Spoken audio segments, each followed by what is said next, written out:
The Tangent Egg podcast is aimed at a mature audience. It contains themes that are not appropriate for all listeners. It's important to note that we are not experts. We routinely have no idea what we're talking about and are just three idiots sitting around a table. Listener discretion is advised. Hey, Editor Seth here. Just two quick things before we get started with the podcast. One, I was kind of sick this episode. I've done my best to cut out all the coughs, but yeah, some probably snuck through. The other thing is actually something a lot more fun. We started streaming on Twitch. We've only done one stream so far. We started playing the Callisto Protocol. We'll probably do a bit more of that before we start moving on to some other things while we sort of figure it all out. So, yeah. If you want to follow us, jump onto Twitch and look up Tangenetic Podcast. Otherwise, on with the show. Welcome to the Tangenetic Podcast. I'm Seth, and as always with me is Swoosh, Hi. but no John Doe this week. Yeah, no, we may have left the gate open and he escaped. But don't worry, people will round him up as soon as we can. Yeah, we just gotta find the trank He's gun. tagged, we can find him. We'll fetch some trank guns, we'll make sure he's back next time. I think we need more of the Trank Bazooka. Possibly.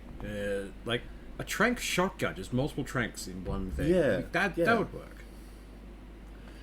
Anyway. So first up, we're gonna shotgun through some kind of shy topics and get onto some lighter stuff. Yeah.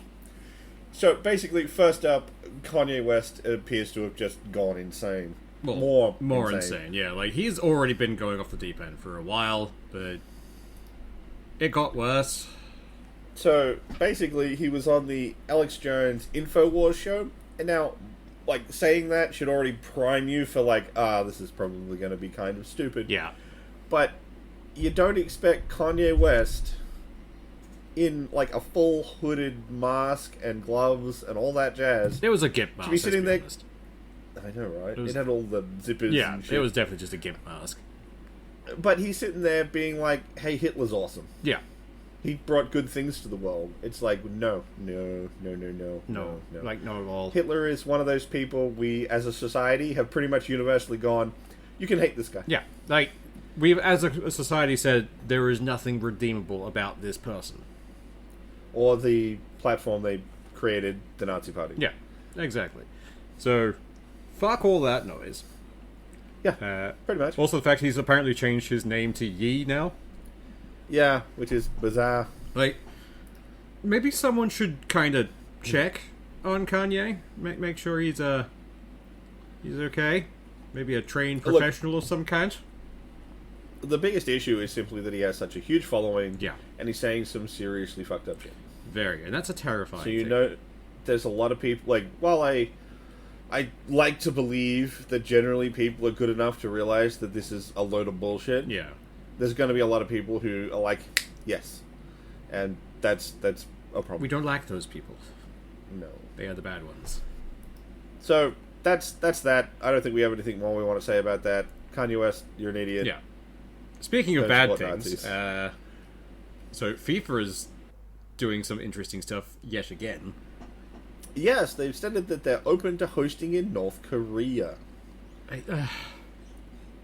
They haven't learned Now- a thing from from Qatar, have they? No. I will freely admit, I'm just some pleb in his room in Australia, but we're pretty fucking sure Qatar bribed them to get that fucking World Cup. Yeah. To put in a nation that was not prepared for it, with very backwards beliefs on things to do with gays and trans folk. Equality of any kind. Pretty much. I say the trans and gay because it's the big one. Like, they've been banning people wearing rainbows and stuff like that. Yeah. So, and, like, it's not as big as that, but, you know, no beer. Like, what the fuck?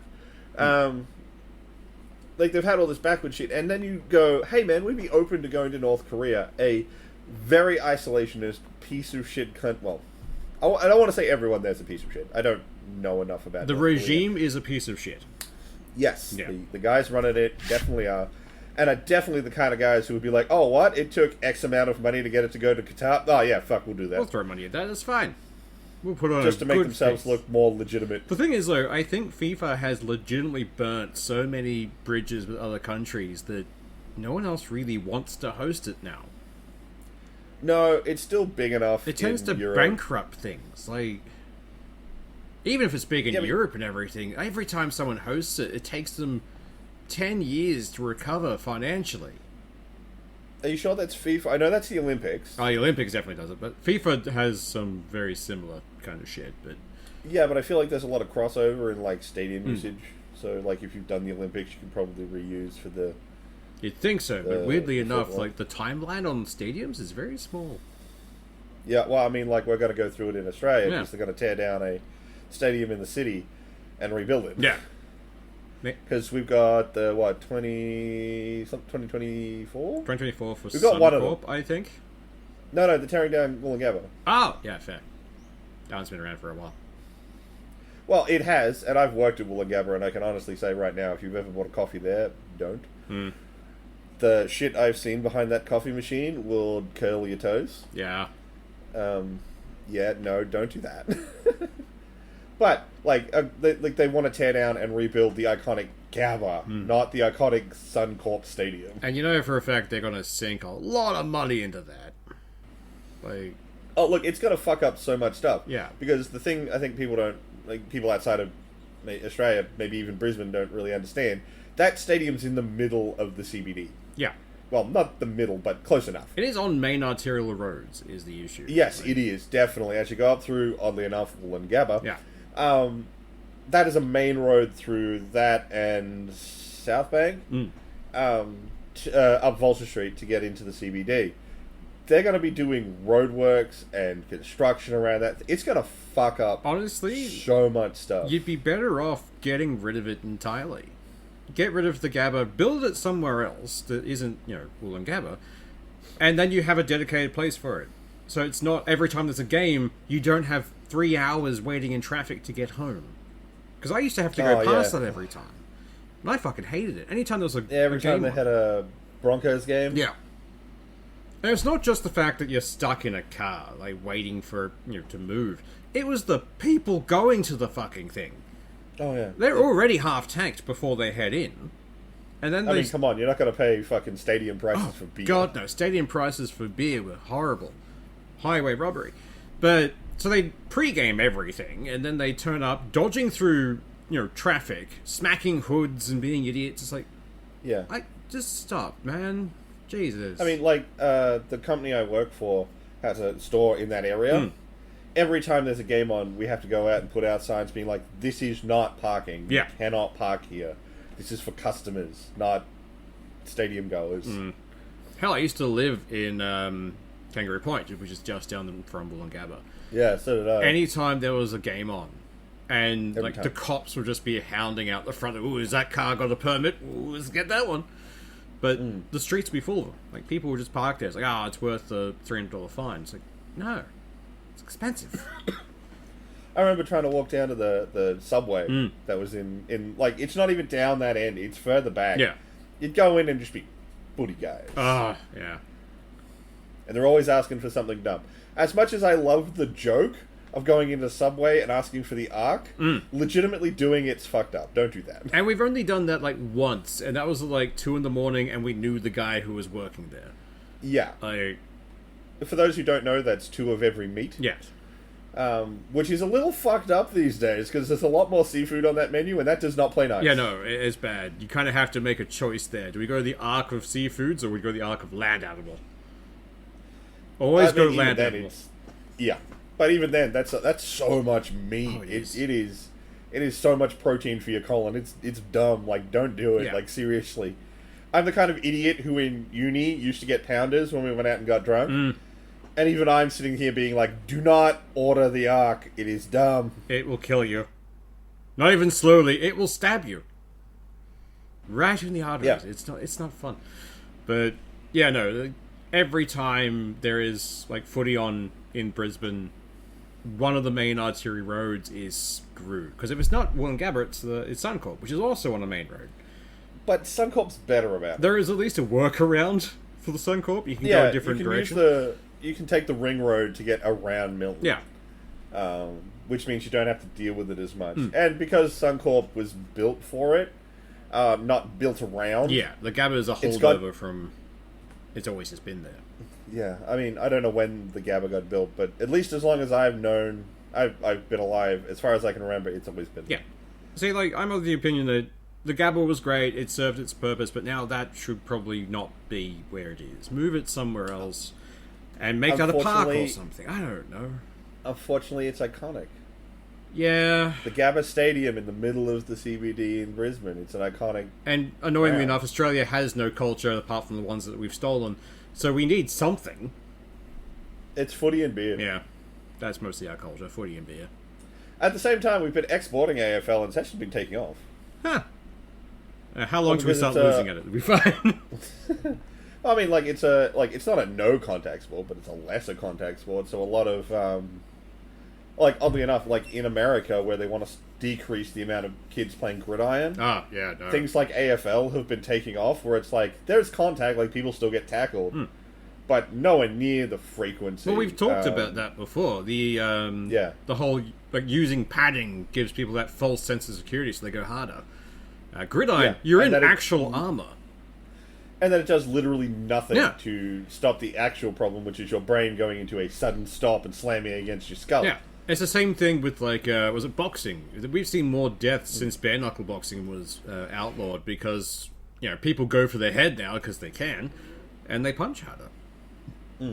But, yeah. And that sport's slowly dying as well. So. The fun thing is, if we send out AFL, eventually we'll stop being good at it. It'll be like what happened with Britain and cricket. It's like, look at this game we love. Like, oh god, the other ones, the colonies are getting better at it than us. Rage war. Oh yeah, like how many times did we win the fucking Ashes in a row? Oh, fuck yes. I don't even watch sport, but that's still a great thing to bring up to any Brits you find. So, like, I lived in Victoria for a while, and I will admit my cricket lore is not strong. Yeah. But I do remember being down there, and there was this really fancy school called Salesian College. And they had, like, a spot for the Ashes, and were constantly bitching about the fact that it wasn't here, but we've won it. So just fucking give it to us. Yeah. Fuck. But... Side note, you know, back on topic, in North Korea, let's not do that. Yeah, let's stay away from that cesspit. There's other cesspits we can go to.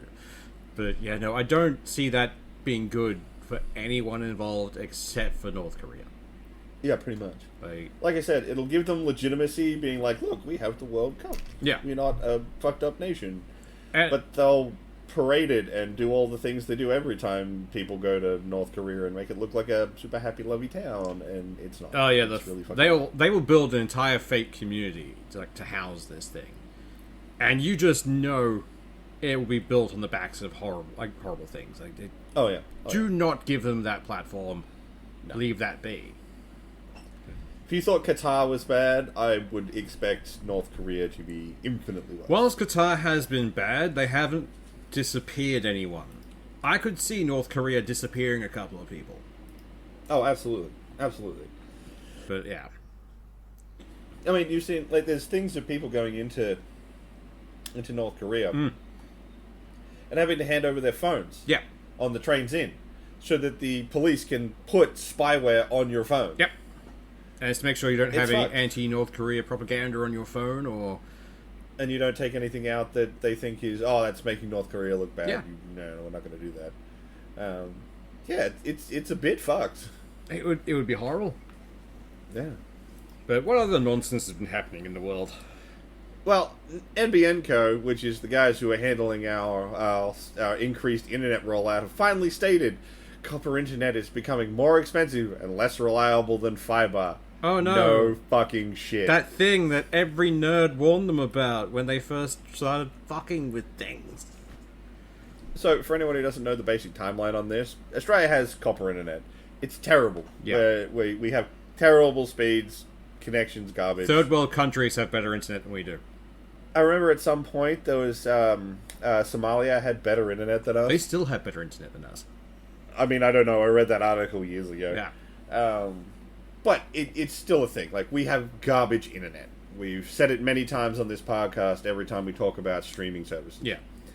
So, we had the Labour government come in and set it up and do a plan and start rolling out fibre to everybody. It was going to be amazing. And then the Libs got in. And the libs went, no, we don't trust what they did. We're going to commission a check to make sure all the numbers are right. This was charged at taxpayer expense. And basically came to the conclusion that, yes, the Labour Party had it right. You should have done that. Yeah. And then they chose to roll out a cheaper option, which used HFC, which is hybrid fiber copper. Yeah, fiber copper with semi... not good at it. Basically, you get fiber to, like, nodes and then copper out from there. Yeah. It's terrible. It's fucking garbage because you still get terrible speeds until you hit the exchange and then you get speed. Yeah. But that doesn't help the end user. But this whole rollout has basically done nothing for the country. We're still pretty fucked. No, it's done something. It's slowed down our internet. So it's done a thing. Like, there are certain places in Australia where they do not have access. Yeah, like, if you start heading out bush, there's nothing. They used to rely on satellite, because that was all they had. Then they shut off the satellite feeds. So they couldn't even get internet out there. And I'm from bush towns originally. Like, we spent a lot of time in mining towns. And you kind of needed satellite phones for a while just to get reception anywhere, let alone, like, Telstra and that kind of thing.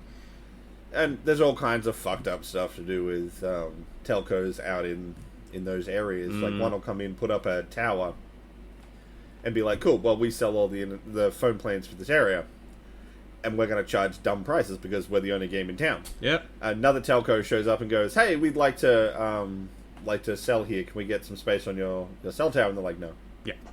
Build your own. Pretty much. Which is prohibitively expensive and would have required them to basically do the exact same bullshit. Yeah. And that explains North Queensland to a T. Yeah, pretty much. It's a bit fucked. But the point is, they finally admitted, NBN Co, the guys who run the whole upgrade system, that, the copper was probably a bad idea. We probably should have gone with fiber. Yeah, now that they're no longer in charge, and they can try and blame it on someone else. Like, oh, no, it was wrong. Not mention the fact that he was like, oh, we go for this cheaper option. They've spent 4 times the amount. It's now more expensive than even their, like, rechecking of Labour's plan would have been. Even if they doubled that, we still would have gotten off cheaper. And it's not even fully rolled out. Yeah, no, it's barely rolled out. I think some of the places in major cities are still not brought on speed. And that's major cities. Like, I'm not even that far out of Brisbane. Yeah. It has been a horrible rollout. They need to just cut their losses at this point and go back to the original plan. But maybe we will. Labour's currently in, I don't know. Well, I mean, at this point, we've already got fibre to the node in certain places. Just extend the fibre to people and it might work. Fibre to the basement was the original idea. Just don't give it to NBN Co, because they're useless. Pretty bad. It was essentially Telstra having a hissy fit of, no, we're a government agency. It's like, no, we sold you. You're not government. Go away. We're going to give it to these people. So they got shitty, sued the government, and somehow won. Like, I don't know. It's a lot of bullshit that's above my pay grade. Yeah. Like, I would love internet that worked. At this point, it's actually better to go and get a 5G card and install it into a computer than it is to get any kind of plan. Yeah. Probably cheaper at this point. Like, it's faster and cheaper. And it's dumb. Yeah, it really fucking is. Like, if I can piggyback off my mobile phone and get faster speeds than my wired internet, someone somewhere has fucked up. Well, speaking of the NBN Co basically shitting itself, much like our PM did back in the Engadina Maccas. He will never live that down. No way. ScoMo is forever known as the PM who pooped in the Engadina Maccas. Yeah. No way around it. Honestly, at this point, I don't think you could ever prove it to be true or not without people constantly bringing it up. Yeah. It doesn't matter if it's true or not anymore. It's ingrained with ScoMo. But we can add a new person to it now, which is even more fun. Yeah. The Putin Poop. Putin. So, I'm unsure of the specifics, because trying to find things on this has been fun. Essentially, I think Putin fell down the stairs and shit himself, more or less. So, yay! Because everyone's saying it's due to ailing health and that kind of thing. Which kind of reinforces the fact that he's panicking about his legacy and trying to invade the Ukraine to try and cement something. Yeah. Because, he was very much about bringing the Soviet states back into line, and he made no headway in it, because why? Yeah, pretty much. And hopefully soon we won't have a Putin to deal with. We'll just have another crony of his. And maybe they'll be more agreeable. Probably not. Probably not, no. We can dream. Russia's got a lot to do before it'll turn its image with the greater world around. Oh yeah, they've done so much. They've done so much damage now. Fixing that's going to take some time. I mean, it's basically a wholesale pullout of the Ukraine, or what do you do? Well, even then, that's the start, I guess. But coming back from that kind of shit, where you walked into a country you don't own, tried to swing your dick around, and got pimp slapped out of the country by a significantly smaller one. Yeah, legitimately, it was just the random farmers pushed you back out. What did you think? We talked about it before. What did they expect it to happen? Just walk in, this is ours now. Oh shit! Yeah, no, it's yours. Have at it. No, farmers are belligerent, angry people. I should know. You ain't taking their land off them. No. Oh. So moving on, Call of Duty players are paying for unlocks in the new Call of Duty. And not in the way you're thinking. No, it's not actually premium currency or some bullshit done by Activision. Apparently, to get some of the new guns in the game, you have to go into the DMZ and complete challenges. Completing the challenges rewards the gun. People want these guns so bad, but don't want to do this. From what I understand, and I've had a little bit of a look into it, I don't play Call of Duty. So, grain of salt here. John Doe's the one who does that. And no, he plays Battlefield. Oh, right, shit. Same sort of thing, different game. Yeah. Different sepia tone. Yeah. So, they have to do these challenges, get this gun.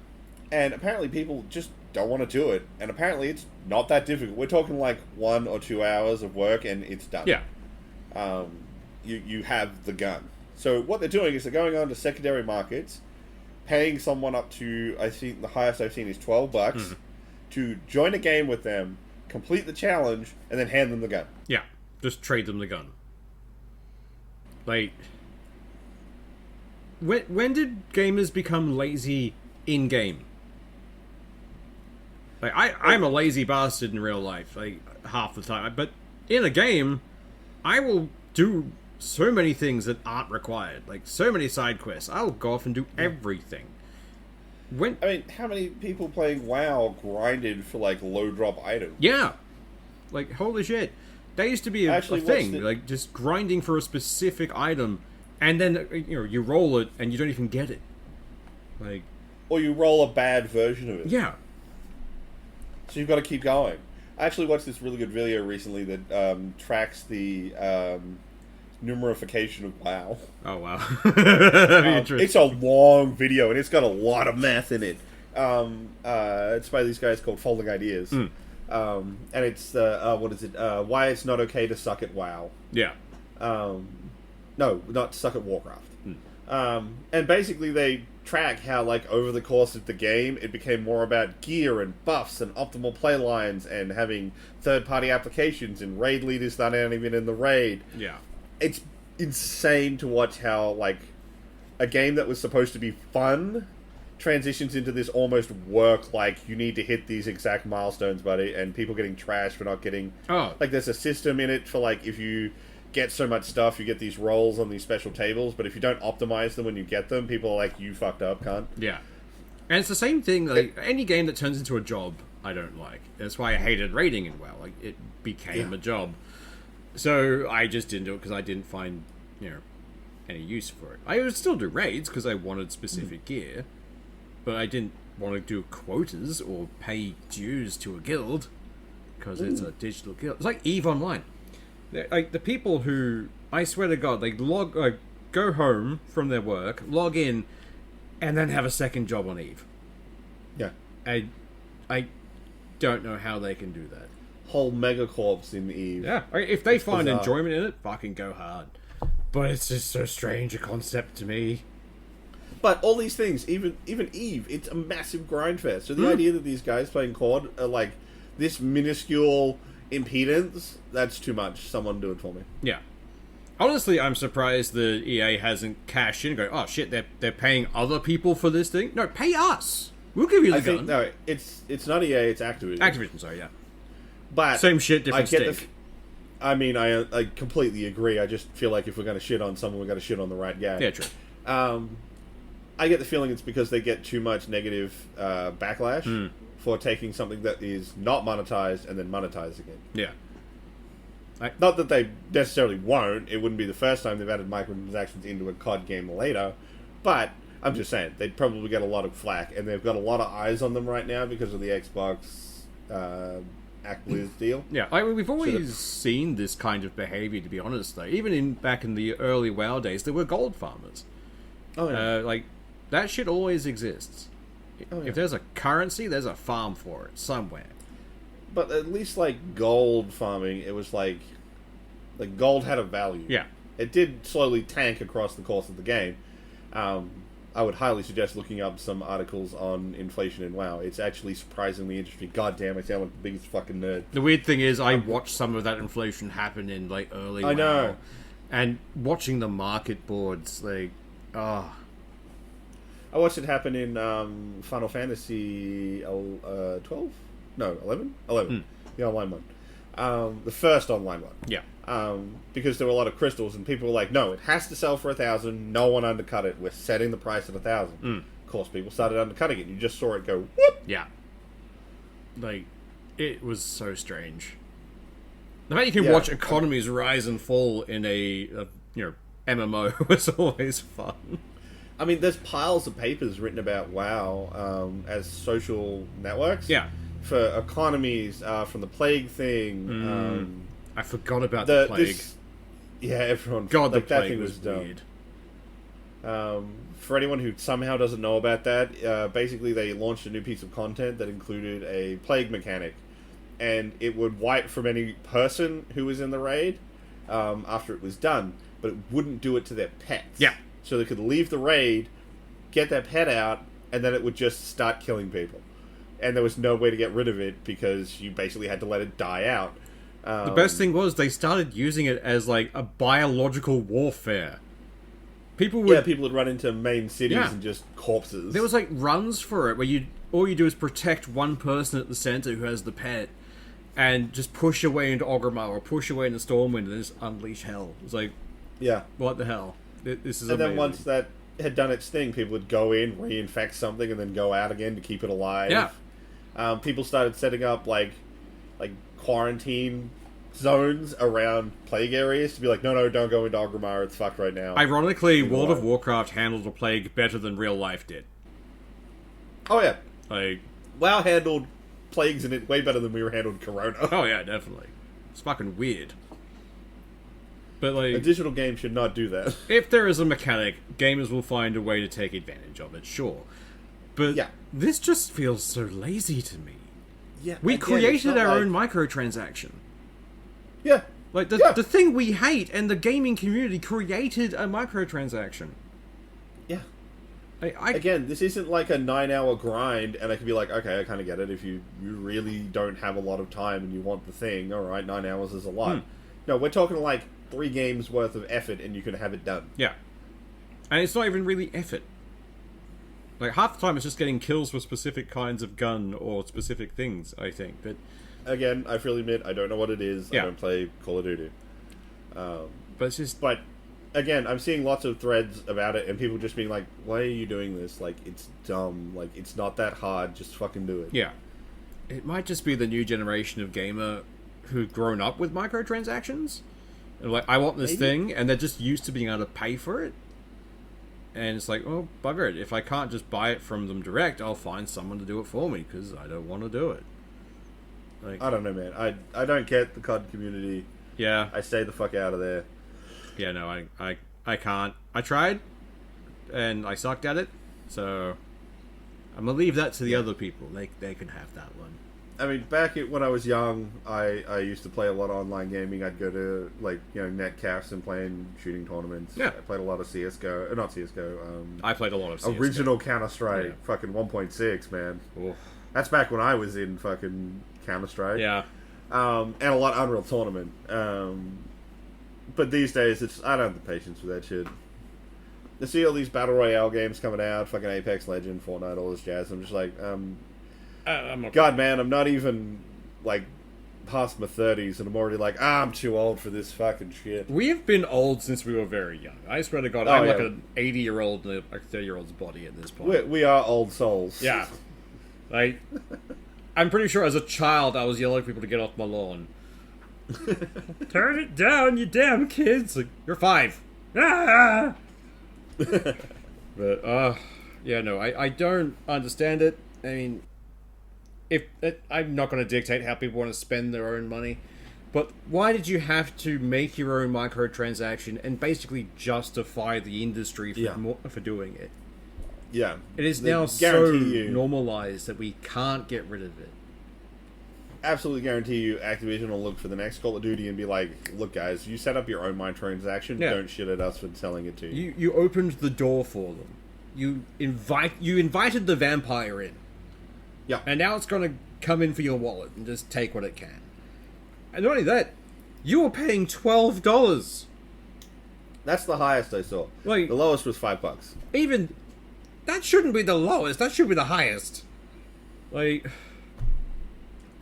you've set the stage, you've let them in, and you've raised the price on yourself. Yep. I know it's just idiots doing it, so they didn't realize what they were doing. But just... why?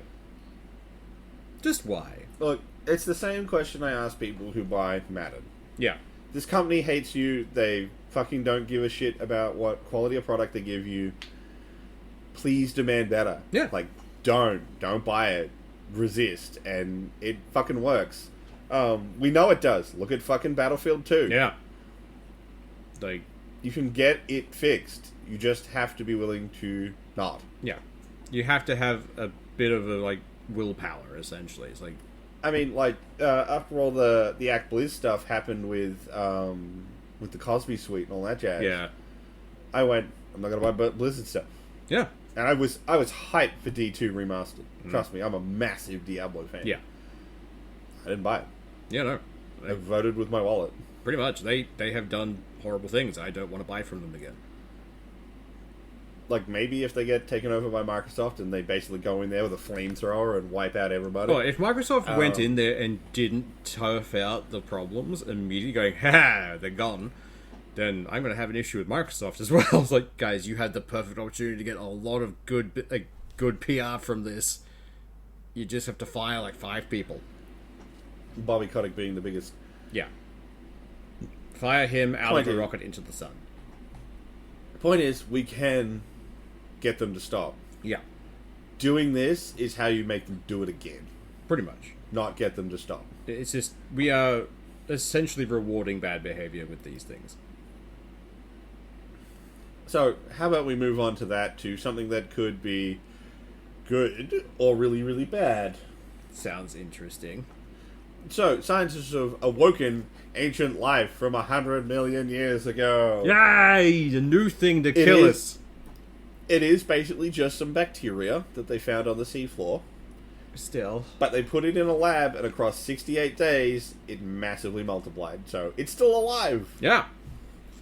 But this is bacteria from 100 million years ago that no one today would have any resistances to if it turns out to be bad. Yeah. I like the reasoning behind bringing it back. I was like, oh, why'd you do it? It's like, to see if it's bad. Like, what if it is bad? Whoops. Like, we've already proven we are not competent as a species of dealing with any kind of contagion. Like, if we get something proper deadly, we're fucked. The avoid it like the plague fucking saying has to go out the window. Yeah, no, it's not. We didn't avoid the plague. We ran headlong into it. Look at like a window. Yeah. I'm guaranteeing, the way that we've handled things in our more civilized age, I'm guaranteeing back in the days of the Black Plague, there was someone complaining about them taking away their right to lick rats. It's like, no, I'm going to lick whatever rat I find! But, God damn, that was dumb. But why would you do that? Just burn it. Burn it all. Because we can. I mean, that is generally the motto of science. It's not, One could argue, let's be to be honest. fair, they weren't trying to bring it back to life. They just had a go and were like, oh, hey, shit. Oh, so accidental necromancy. That's okay. Well, from what they've stated...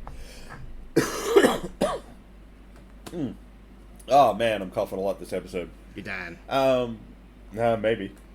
I had a full-on gremlin day yesterday, and God, I'm not feeling good today. I just assumed you were mainlining this new bacteria. You know, being a test subject. Look into my veins. So, basically, they think it's a type of bacteria that needed oxygen. So, under the sea, in the sediment, it wasn't getting any, so it basically went into stasis. Yeah, went dormant. So once they pulled it out, put it in a petri dish, it's like, oh, fuck yes! And basically just started doing its thing. Fun. So it wasn't even dead. They reckon it was basically just in suspended animation. Yeah. And, like, we might get the cure for cancer or something out of this. We don't know. But it could also be a horrendous new virus of some kind, or something that will eat human. Like, Yeah, it absolutely could. We could have just unleashed the, Cthulhu virus and everyone starts turning into a fish man. Yeah. Speaking of Cthulhu, actually, there was a thing there where scientists said they stabilized a miniature wormhole. Yes. It's kind of a nothing burger Yeah. because it's a simulation. It's not like, yeah, we did it. Yeah, it's more of like, theoretically, this is a thing we could do if we had Yes. antimatter. Like, there are so many patents out there in the world where it's like, oh, I've created a hyperspace bubble that will allow us to travel faster than light. Like, cool, how do we do it? Oh, we need antimatter. Like, so what you're saying is, if we have this imaginary thing that has the specific properties that you have imagined, we can do it. It's like, yeah. Neat. That's useless. But, if we manage to stabilize a wormhole, I'm guaranteeing there is good chance that something Cthulhu-esque comes out. Oh, I fully am on board with, like, whatever's on the other side of that wormhole. It's not going to help. Hell, do you remember when they first turned on the Hadron Collider? Oh, when everyone was like, oh my god, they're going to do a black hole in the middle of fucking Europe. Yeah, no, that got even better. Because at one point it broke down. And people started speculating it was time travelers coming back in time to stop it from coming back online and causing end of the world. And Fun conspiracy theory. I love those kinds of conspiracies. Because there's another mob, I think it's in Europe somewhere. Because the basis of the experiment they want to run is you can put essentially infinite power into a laser. So they're pushing for better battery tech so they can generate more power and force so much power into a single point in, from a laser, just to see if they can punch through the layers of the universe and see if there's anything underneath it. Because effectively, this is how they want to test multiverse theory. Because if they can punch through and there's nothing, we're one universe, one timeline, time is concurrent. But if they punch through and there's something else, alright, multiple universes are a thing. Neat, we'll deal with that what we can. I just want to be there when that happens. Like, oh, Maybe another universe shot their laser and it shut the Hadron Collider. maybe. That could work. New conspiracy theory. Perfect. Another universe was punching through universes and punched out Higgs boson. Yeah. I mean, although we are in the darkest timeline, guaranteed. What? The timeline where Trump thinks he can go for round 2? Yeah. No, we'll know we're in the darkest timeline if he gets round 2. Well, he shouldn't, because the special committee into all that paperwork that was taken from Mar-a-Lago has basically gone, yep, you can use it all. Oh, score. So he's probably in a lot of hot water. Good. But I really hate the fact that there's a better than 50-50 chance that if he did run in 2024, he'd get it. Yeah. That is terrifying. Yeah. Like, at that point, Australia just needs to back away from the rest of the world. Be like, ha-ha! We're just gonna sit here and ignore the rest of you, okay? Okay. We'll talk with the victor. We're going to strap motors to Indonesia and push them closer to us. Yeah. So that there's a bigger gap between us and the rest of you. Yeah, pretty much. Like, we'll take them with us into seclusion. You guys can have Tasmania. We'll leave that for you, and maybe New Zealand, but we'll hide in the corner. Yeah. Just let everyone duke it out for a while, because there is so much stupid in the world at the moment. Yeah, yeah. Ugh. I mean, we haven't been able to shut up for the past couple of podcasts about Elon or fucking Zuckerberg. You know, his company being 70% down in value because of all these bad plays in the fucking metaverse. You're right. We're going through the darkest timeline right now. Or at least the darkest timeline anyone's willing to imagine. We are in a circumstances led to paragraph in history. Yeah, 100%. We are at a build-up to something. It could be the next Renaissance. It could be destruction of everything. We don't know. But we are absolutely and this led up to 2023. Yeah, we are in the find out generation. The fuck around generation's got to have a lot of fun, and we are in that find out generation now. So how couldn't we have been in the fuck around generation? Yeah, no. Oh, guaranteed, if we were in the fuck around generation, we would have done some dumb shit. Probably, yeah. Yeah. But looking back at the fuck around generations and the shit they pulled, like the lead industry and what they were doing, like financed a bunch of studies that showed your products are harmful. It's like, we'll just sweep under the rug and keep selling lead to people. It's fine. Yeah. Guys, no! It's fine. But, sadly, the humanity is a weird thing. If we can find a way to take advantage of a system, good or bad, we will find a way to do it. Do we want to talk about something more cheerful? Please do. Wednesday. Yes! So, Netflix recently dropped their Wednesday TV show. We are probably going to spoil the fucking shit out of it, so you are forewarned. But it is actually pretty good. I would tell you to watch the first 3 episodes. It's not one of those shows where you have to binge them. Yeah. But the plot really doesn't start until the 3rd episode. It is a definite slow burn on plot. Yeah, absolutely. It definitely wants to take its time and do some other things while the plot happens. But I'm also really happy about that in some way, because it was plotting and kind of slow, but it eases you into that world a lot more. It really does. Especially because they're doing some different things with characters. Like Wednesday. She now has psychic powers where she can foresee some part of the future. Yeah. This is, as far as I know, new for the character. I don't remember any other version of Wednesday having this ability. It's always been mentioned that Morticia was, witch and all that kind of stuff, but never actually got into what that meant. But they do this season. Yeah. In this season of Wednesday. And they get a lot into their family and how that they all sort of have these sort of powers. It's interesting. Yeah. And it gives them some character to work with. Ugh. But I will admit that, like, toward the end, I had some problems with the plot.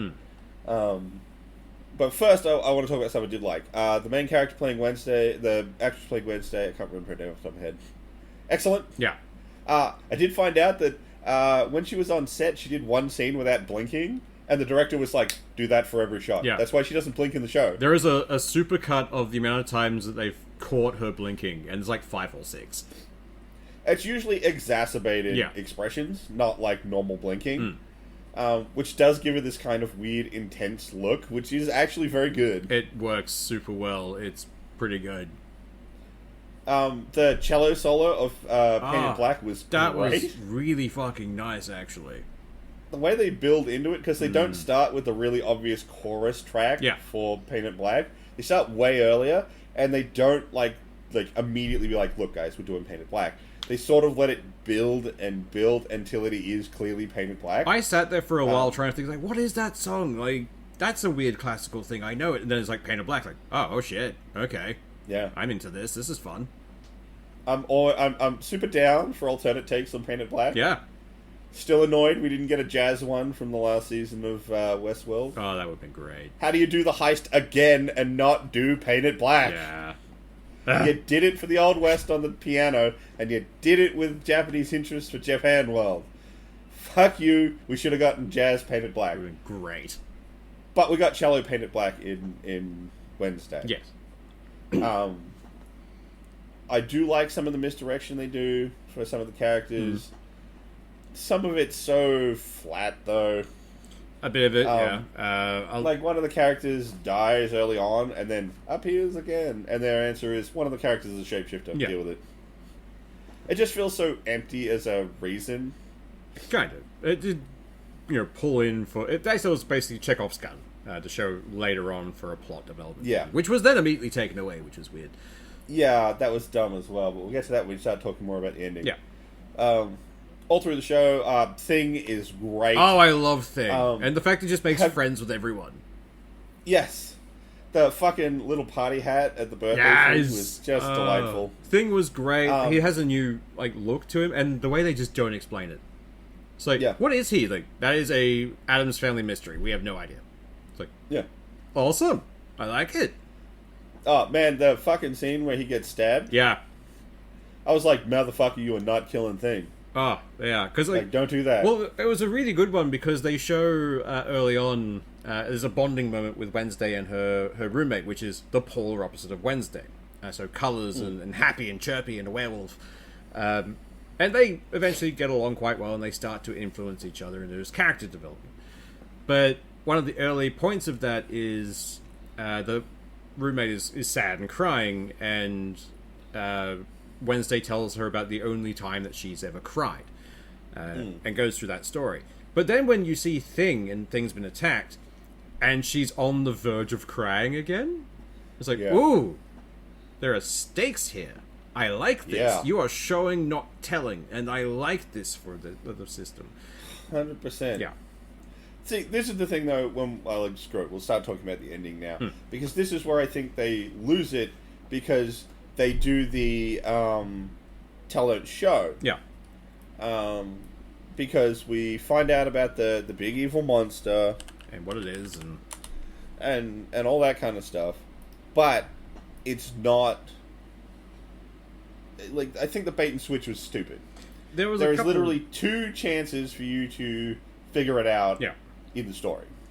One is the character they figure for it feels a little too obvious, so you're supposed to be like, I don't know. And there's one shot where you see its face. Yeah. And you could theoretically be like, the monster's face looks like that guy's face, so maybe he's actually the monster. Yeah. But really, the thing just runs its runtime setting up this other character, leaning really heavily into it, to just go, it's not him, it's this other guy. And they don't actually explain why he was doing a certain thing he was doing. So, the idea is this guy's an artist. Yeah. We're not sure why he can do what he does, but he can kind of paint sort of the future or random things, and his power is to be able to make them move. Yeah. But he's painted the monster and special scenes and things that haven't happened yet, or that Wednesday is coming to talk to him about. And so they imply that, the reason he can paint all this stuff is because he is the monster. Yeah. So he knows it all. And they set up a lot of weird backstory stuff, and the whole thing for the psychiatrist being the bad guy was just that is so weak. That was not developed nearly enough for it to really work. Yeah. Mostly also because, I think it's the episode where they set it up, they also pay it off as not right. Yeah. They lean into it and then immediately go, nope. The weird thing for me is it's the same issue I had with the remake of Sabrina. Because I didn't watch that. I did, and I enjoyed it towards... and at the end, it fell apart because they'd made a strong, intelligent character. But then it's oh shit, how do we have them fail? They were wrong. It's the way you've done it, though, doesn't make sense. At one point, Wednesday, who is pegged as being a very hyper-intelligent person, very conniving, very, clued on, and almost Sherlock Holmes in the way that she runs. And it's I found all this evidence in this place. It's okay, that should have been a red flag to you as planted. Yeah. Get all this conveniently placed things out in the open for you to find. Yeah. A second time you've been to this place. Not the first time. Second time you've been here. That should have gone with anyone going, ha! That's the plant. Particularly after they'd found the actual lair. Yeah. Because they find the actual lair, find all the evidence, and then when they go back, it's mysteriously gone. And then they find it at this other guy's house. Yeah. Or art space. It's just oh yeah, that doesn't feel contrived or overly convenient or anything. And just that is such an oversight for this character you've been building up as extremely intelligent. It just seems odd to me. I get people can have blind spots and they can see what they want to see, but you have routinely built this character not to be that. Well, the thing that's annoying is the thing she does to figure out that it's not the case is she goes to see the other guy, and because they've had this kind of, like, maybe they're gonna date thing, not that it's at all set up in the show, there's an awful lot of, like, him trying to get with her, but her not responding, so it's like, why does he keep going? And then she kisses him, and then she just gets, oh, yep, so it's this guy. Yeah. She doesn't figure it out. She just gets a mental flash and then gets to know. And, then the whole switch of the guy gloating as well to reinforce, she was wrong. You were definitely the villain. Yeah. Cool, but, like, that was stupid. That was a bit strange, but, I mean, I still enjoyed it. Like, it was... I don't want to say that this ending ruined the show or anything. Like, bring on season 2. Oh, yeah, definitely. It's just one of those things that... The same thing with Sabrina. It's just that final bit where you fall down at the end because you've kind of written yourself into a corner. It's like, oh, how did they figure this out? And it's like, okay, fuck, we forgot to do this. But yeah, the characters, great. I love the side characters. Like, Thing was great. I did like their version of Fester. He was pretty fun. He leaned heavily into the monk. He's gotten a lot of flack. Why? People fucking hate him. But they've leaned into the monastery monk thing, because that's what he was meant to be. Yeah, it works really well. Yeah. And he's basically just an assassin running around killing people. Yeah. So doing bank jobs and stuff. Yeah, he's just doing Fester things, because they always... And I really like the thing he does where he rubs his hands together to get the static to, do a defibrillator thing. It all made sense. So his power is electricity. It's like, awesome, I like this. I don't know what power Gomez has, but I'm kind of interested to find out. I don't necessarily think he does. I think he might just be a normie who just fucking loves Morticia. Maybe, but he definitely went to the academy. Yeah, he's definitely what they call an outcast, which feels like such a dumb way to put it. Like, every time they said outcast, it's like, okay, I get it. But when you say outcast, I think people on the fringe of society, not literal monsters. Yeah. But it is interesting that it's a world where this shit exists and is known. Yeah. Like, people know werewolves exist. All that kind of stuff. And it's like, there is prejudice against them because, they might wolf out and kill people. That kind of thing. And it's an interesting take on stuff. Man, I actually really like the bit where the werewolf girl was like, look, if I don't werewolf out, I might be completely ostracized by werewolves. Yeah. I may never get to be in a pack or be around them ever again. They will disown me. Yeah, and for a werewolf, that is torture, because they are pack animals. Yeah. Like, it was a really interesting take. Yeah. And the fact that anytime her claws extended, the nail polish went with it. Yeah. I fucking loved that. All her claws are Technicolor, because fuck it. Oh, it was great. And I did like what they did with that space, because the two of them are in a very large attic room with a window in the center of it, which you think at the start is stained glass, because it's really colourful. No, the other chick's just covered it in basically cellophane. So the first episode, you just see Wednesday taking off her half of the window, because it runs dead center in the room. So anytime they have a conversation, it's framed against that window of Wednesday on the sepia tone black and white side and hyper technicolor on the other. It's like, that, to the design portion of the brain, very good. They do a great job of, like I always liked the thing they did in the Adam Sandler movies, where they did the thing where, like, Morticia's, like, always through a slit of light. Yeah. They did a really good thing where they try to almost always create that black and white effect with the lighting. Yeah. For Wednesday, it's not black and white. It's like moonlight, so it casts the pale white light. Yeah. To get that effect, and of course Wednesday's, so she's only wearing black and white. Even like everyone else is wearing purple for the uniform, she wears a black version of the uniform. Yeah. So that works super well. Like you said, it creates this wonderful visual effect. There's actually a really good bit where her roommate has decided she's a bit of a piece of shit and tried to move out. And there's a bit where Wednesday's standing in that position, but the other girl isn't, and you get this sensation that this is one of the few times that Wednesday is actually alone. Yeah. There's something wrong with this shot because the other person isn't there. Like, it's really good. The stylized choices that they chose were very good. I quite liked them. Oh yeah. Because as opposed to, again, the Sabrina remake, where it was they just made everyone satanic. That felt weird to me. That was a bit strange.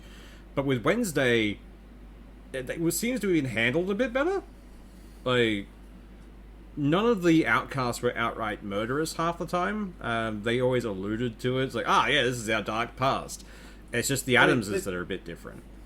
I mean, they work on a lot of characters. Like, they have some Siren. Yeah. And you actually get to talk, like, I think it's Wednesday's talking to the Siren Girl, and she's like, look, man, like, because of who I am, I can't tell if anyone actually likes me. Yeah. Or if it's just the song. It's like, you have that amulet. Like no, that kind of nullifies it a bit, maybe. We don't know. Yeah. It's like, that is pretty interesting as a character. I quite like that. Yeah. And it adds a little, like, generally you think of, like, a siren, because of mythology, as being a dangerous creature. It's going to call you in and kill you and eat you and yada, yada, yada. Having this idea of, like, what would it be like for an actual teenager siren, being like, my voice commands people. I don't know if the things I say to them make them do the things that they do, or whether they want to do the things that they do. Or even then, like, the fact of how do they fit into the modern world. Like, her mother runs a cult, essentially. Yeah. Well, we don't get to find much about it. Like a pyramid scheme kind of thing. Like... It's very creepy. And I get it. And that makes sense. Like, where else would a siren end up as opposed to, like, sales or, those kinds of places? It makes sense. Yeah, it really does. Like, they've done some interesting things with characters. I quite like what they've done. Like, they've built an interesting world. I would like to see more of it. Absolutely. I'm a bit confused about the direction they're taking with Pugsley, but they might expand on that more. I mean, this season he really doesn't show up. He turns up a couple times, but he seems to be, as opposed to just being Wednesday's punching bag, he is the punching bag for everyone. Yes. So the typical little, we throw him in a locker nerd. Yeah. It works well enough, but it's just not good. It's a good start to everything because they... the reason Wednesday is thrown out of normal school is because someone harasses Pugsley. So she releases Piranha into the swimming pool. And eats his testicle. Yeah. I like the fact that they keep saying, you killed someone. It's like, he lost a testicle. He's just been removed from the gene pool. It's fine. It's just, I love it. Although, I really hate the fact that I know that that's not how Piranha works. Yeah. Because the minute she drops him in, I'm like, those Piranha aren't going after anybody. Yeah, pretty much. But at the same time, it's like, I'm okay with this. I will suspend my disbelief for this. But the characters were endearing. Even just Wednesday as a character starts off being just hypercritical and then slowly getting better. It's like, I really enjoyed watching the changes in this. And hell, like when certain characters are in danger, it's like, oh shit, I feel an emotional connection here. Like, I like this. You don't get that a lot of times in some series.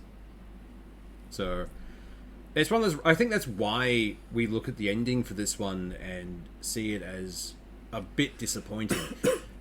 Because the entire way through the series, we've watched this character grow and do stuff, and then at the very end, it's like you feel like they've let the character down more than anything else. Like, this character could have done better. It all becomes tell, don't show instead of the other way around. She doesn't figure it out; she gets given the answer. Yeah, that's just not satisfying. I would much rather had she figured it out on her own, even if she was still wrong. For her to have gone like, "Fuck, I was wrong. I didn't realize this was planted," and then go back and fix it. Because when she's fixing everything, it's good fun. Yeah, like it really is. It's entertaining. Like the end, last 2 episodes were pretty mint. The big bad turns up and does the things and is, understandably evil. I like it. The thing I really like, the redhead woman who turns out to be one of the big villains, is actually the actress who played the original Wednesday in the movies. I love it. It was great. I can't remember her name. It's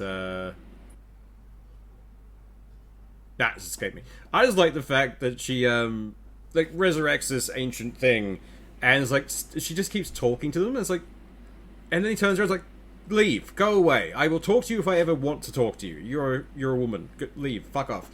Because he's from the Pilgrim era. It's like, yeah, no, that makes sense. He was a dick. Yeah, absolutely. And just like when she turns around and walks off, like, I guess they're right. Don't meet your heroes. I'm like, that's great. I love this. Mine. Yeah. she's actually really good because she features a lot in the show and is very close to Wednesday. And it feels like the kind of thing where like the villain's doing the keep your enemies close thing. Yeah. But you don't know that she's the enemy yet. And like this, it works really well. And the subtle hints that she gives Wednesday along the way, like the Frankenstein novel alludes to what she's doing. Yeah. It's like, interesting, I like this. You have breadcrumbed in things, and Wednesday just didn't pick up on them because she lacks the social cue.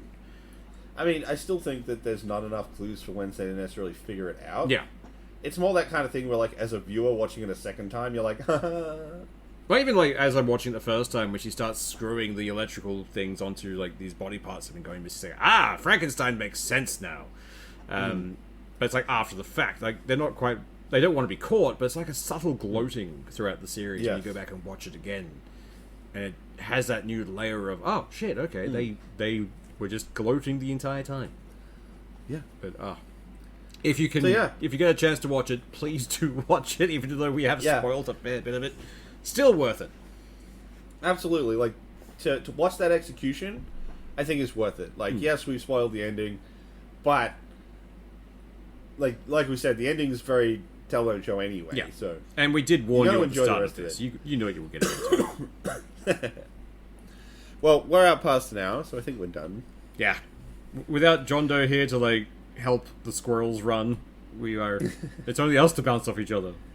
I mean, I'm pretty tired. We've been dealing with all the Black Friday stuff last week and the start of this week, so I'm pretty shut. That is fair. Retail work sucks. Yeah, no. I just work with lawyers, and that sucks on a different level. But... Alright, guys. Y'all have a good one. Have a good one.